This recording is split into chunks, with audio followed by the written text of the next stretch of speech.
Jesus in his final days with his disciples spent much time sharing with them many upcoming events that would ultimately lead to his crucifixion. He knew what was coming, and there was no way around it. But he said that he gave instruction. And you know, that just tells you the life of Christ, because you know some people, they like, you know, some people even with, what do you call it, environmental concerns. Man, I ain't gonna be here. You know what I'm saying, in 100 years, and they don't care about others after them. But Christ was still giving instructions as he moved forward. But let me tell you, now having announced he and his disciples' separation, he now began to explain what he expected from them during his absence from them. What absence was it going to be? Anybody remember? When he wasn't going to be with them anymore, right? That's the absence I'm talking about. But he gave them what he expected them to do, and they were to love one another as he loved them. And those disciples had seen his love. Do y'all remember some things that he had done for the disciples to show him that he was a servant leader? And can you tell me one night? One thing? I remember he washed their feet. Washing their feet. Washing their feet. And you think, why is he doing that? That's our Lord. I mean, the deity, that's the Lord. But he did that because we are to be servant leaders. You know, if I'm out here doing something for y'all, it shouldn't be nothing that I can't do. I need y'all to do this, or bring food, or y'all need to do something in the community, but I'm not doing it. Something is wrong with that. You know, that's the thing that you can tell a good leader about, one who's able and willing to follow someone else. You know, I remember reading somewhere, they say you can tell a good church leader if he's willing to, well, you can tell he's a bad leader if he don't go to nothing else except his meetings. It's a problem with that, right? So he's talking about loving each other, and his disciples had seen his love, as I told you, during his entire earthly ministry.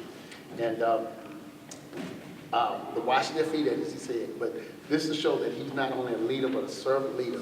But unfortunately, they wouldn't understand the full depths of his love and what he was talking about until he died on that fateful day on the cross. Now, for you, some of y'all Bible scholars out there, y'all know that the command to love one another was not completely new, because they had always talked about loving one another. But the Mosaic law standard, when Moses talked about loving one another, it meant as you love yourself.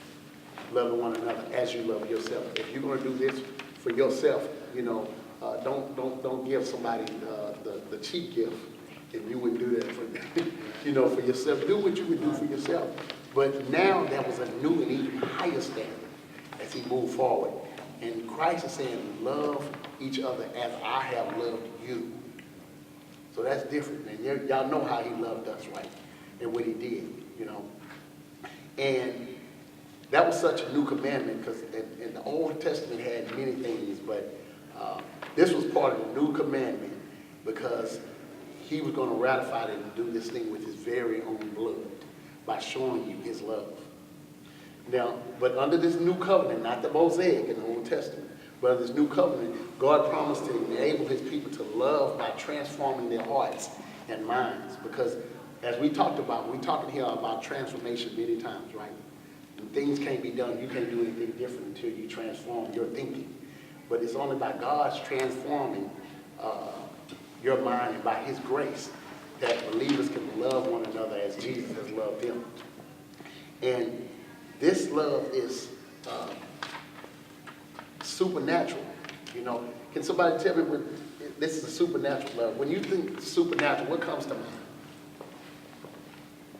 When you think of supernatural? Not ordinary. Not ordinary. Can't be explained. It's not explained. It's not even fathomable.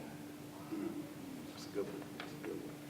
That's why I say a ghost or something. Supernatural. The Holy Ghost. I ain't gonna lie, I'm supposed to say Superman. That's it, supernatural.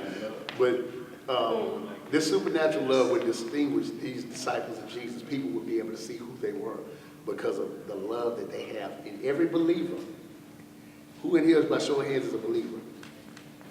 Okay. Every believer manifests some type of supernatural love. Because, you want to know why? Because the love of God indwells God. When you accept Christ in your life, he indwells you. You have a different type of love. And and unconditional love. And like I said, you can't complain about it because he showed you. You say what certain things look like, but you know what that look like. And us as a church, it's going to be important that we do that. Sometimes we talk about members feeling that they're better than other members and they're not equal, but we have to love each other as a family at this church. No bickering, fighting, or backbiting, you know. People always have problems, you know, and pastor deals with different people. You can imagine dealing with thousands of people. There's going to be different personalities, but pastor deals with those, and we're going what we're going through as a family. I know I keep talking about it. It's important that we're going to have to show that love to each other, you know. And before I ask you guys a major question, let me tell you, because I asked you that the last time, we got to realize Jesus loved people. He loved people. Some people say he loved the least of those. But, you know, he wasn't going to, if he came down, he wasn't going to hang out in the River Oaks and where people have the money. And that's why it's great that we have a God that we can't see a situation that's greater than anything that our minds can fathom. Because if it was something that we could see or somebody we could see, it'll be somebody who have the money be like, hey, Jesus, we need you over here. Lord, we need you over here. They have a monopoly on. But it ain't. That's just how awesome God we serve. But he loved thieves, prostitutes, tax collectors. You remember that? Diseased people, poor people, children, and his followers.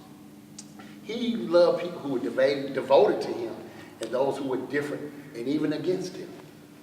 Y'all know that we're called to love our enemies? We got to do that. But he loved people against him. He even loved difficult, dangerous people that could hurt him, and difficult people. So that means he loved some of y'all. Mike, he loved difficult people, Mike, so he loved you.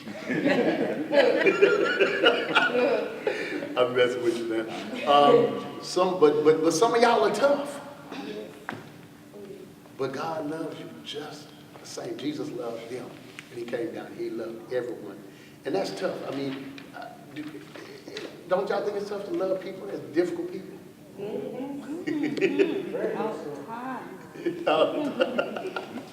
So he gave those disciples commands to love one another. I'm going to ask you this question, and I'm going to allow y'all to go ahead and eat. We're going to discuss it further when we come back.